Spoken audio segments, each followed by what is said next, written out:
आज भी आपके और हमारे घर में प्रवेश कर चुकी है।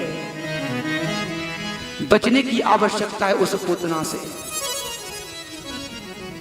बताऊं पूतना के बारे में या जानते हो? जो हमारे घर में पूतना प्रवेश कर गई है उस पूतना के बारे में जानते हो या बताऊं? गर्दन मत लाओ, हाँ या ना करो, बताऊं? हमारे यहां माता को माता के नाम से पुकारा जाता है। अच्छा, कौन सी गौ को माता कहते हैं जानते हो? जानते हो क्या?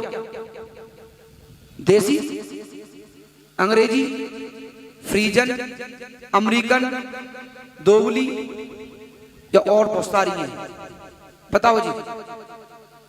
देसी माता बहनों सज्जनों, देसी माने जो शुद्ध है, जो शुद्ध है, जो हमारी संस्कृति से जुड़ी है, वो गाय हमारे यहाँ माता के समान मानी जाती है।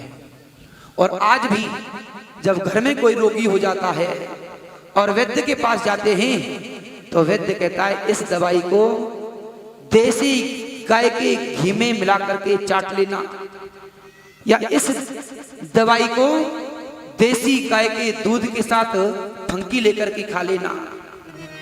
माताओं सज्जनों, वो दवाई अपना 50% असर दिखाती है और 50% असर उस देसी गाय के दूध में से आता है। लेकिन हम लालची हो गए, हम लोभी हो गए, हमें अधिक धन की आवश्यकता होती है और धीरे धीरे जिसको माता कहा जाता था ऐसी माँ को तो हमने घर से बाहर निकाल दिया।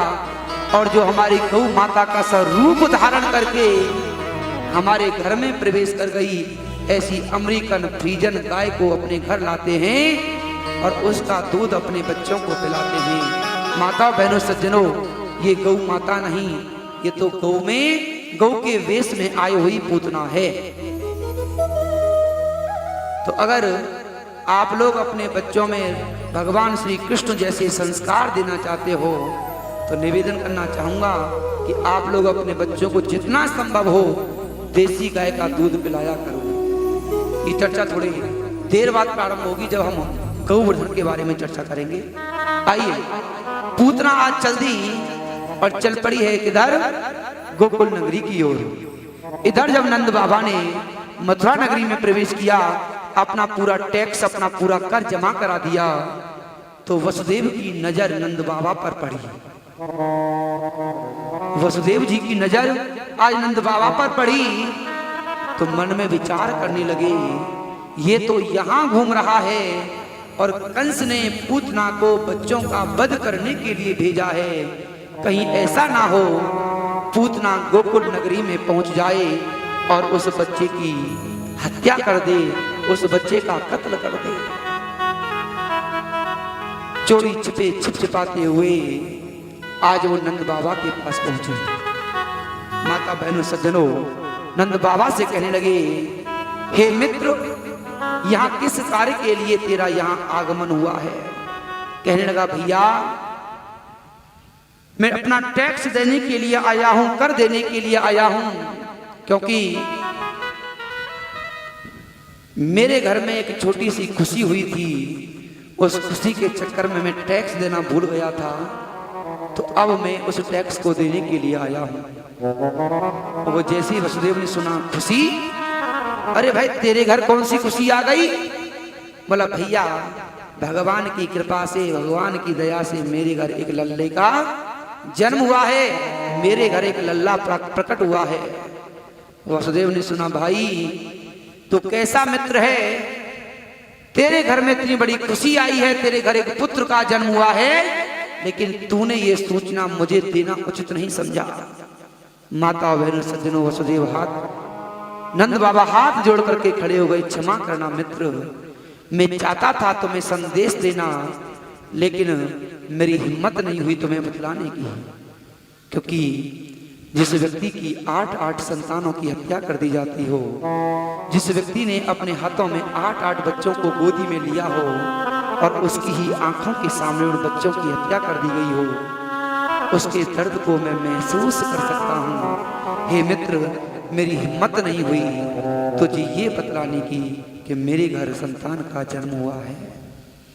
माता बहनों सज्जनों, सच्चे मित्र की तो यही परिभाषा होती है, जो मित्र के दुख में दुखी रहे और मित्र के सुख में सुखी रहे। आजकल की दुनियादारी के मित्रों की तरह नहीं, सुख में तो सबसे आगे पहुंच गए और जैसे विपत्ति आई तो मुंह छुपा करके उसे इग्नोर करके छोड़ करके चले गए और उसका नंबर ब्लॉक कर दिया। कहीं गलती से ये मुझे फोन ना कर देवे, कहीं मुझे इसको कुछ धन देना ना पड़ जाए, कहीं इसके साथ कहीं चलना ना पड़ जाए। माता बहनों सज्जनों, ये मित्रता के लक्षण नहीं होते। मित्र तो वही होता है जो अपने मित्र के सुख और दुख में समान रूप से साथ रहता है। मित्रता किसे कहते हैं? माता बहनों सज्जनों, आप लोग रोजाना अपने घर में एक छोटी सी मित्रता को देखते हैं, लेकिन अनुभव नहीं करते। आज अनुभव करवाने का प्रयास करूंगा कि मित्रता क्या होती है। किस किसके घर में दूध आता है, मतलब किस किसके घर दूध रहता है? हाथ ऊपर कर दो। सबके रहता है। अच्छा, दूध में पानी कौन कौन मिलाता है? सब मिलाते होंगे, कोई ज्यादा और कोई कम मिलाता होगा। माता बहनों सज्जनों, एक मित्र का नाम दूध है और एक मित्र का नाम पानी है। अच्छा, पानी की कीमत हमारे आरओ वाले सामने है, 20 रुपए की, 10 रुपए की, 8 रुपए की बोतल आती है। और दूध, अरे कुछ बेचते हैं तो कुछ खरीदते हैं, कहीं 80 चल रहा है, कहीं 85 चल रहा है, कहीं 75 चल रहा है। पानी की कीमत 20 रुपए का एक कैंपर 20 लीटर का, तो 1 रुपया एक लीटर का हो गया। और दूध की कीमत 70 रुपए। और जब दूधिया उस दूध में पानी को मिला देता है तो पानी की रेट क्या हो जाती है? 70 रुपए हो जाती है।